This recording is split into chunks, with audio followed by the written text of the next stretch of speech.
ഇന്നലെ പറഞ്ഞ കഥയുടെ ബാക്കി പറയട്ടെ.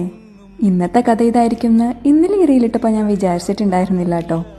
എൻ്റെ ഇൻസ്റ്റാ പോളിൽ 70% ആളുകളും പറഞ്ഞത് ആ പലഹാരപ്പൊതി കളയുണ്ടായിരുന്നു എന്ന്. ബട്ട് ദാറ്റ്സ് ഓക്കെ, ഞങ്ങൾക്കും അങ്ങനെ തന്നെയാണ് തോന്നാറ്, അത് കളയുണ്ടായിരുന്നു എന്ന്. പക്ഷേ എനിക്ക് 2-3 പേഴ്സണൽ മെസ്സേജസ് വന്നു കേട്ടോ. റിപ്ലൈ ഒന്നും ഞാൻ കൊടുത്തിട്ടില്ല.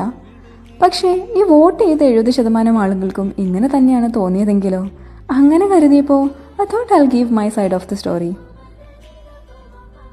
മെസ്സേജസിൽ ഫുള്ള് നമ്മൾ ഭയങ്കര റേസിസ്റ്റ് ആയിട്ടും ആഹാരത്തിൻ്റെ വില അറിയാത്ത ആൾക്കാരൊക്കെ ആയിട്ടോ പറഞ്ഞേക്കുന്നത്.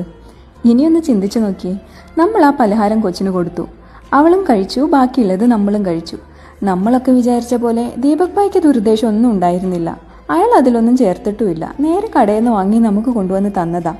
പക്ഷേ നമ്മുടെ ഗതികേടിനോ അല്ലെങ്കിൽ ദീപക് ഭായിയുടെ ഗതികേടിനോ അത് പഴകിയ ഫുഡായിരുന്നെങ്കിലോ, അത് കഴിച്ചിട്ട് എല്ലാവർക്കും സുഖമല്ലാതായെങ്കിലോ, അപ്പോൾ ഈ ലോജിക്കൊക്കെ വർക്കാവൂ നമുക്ക്?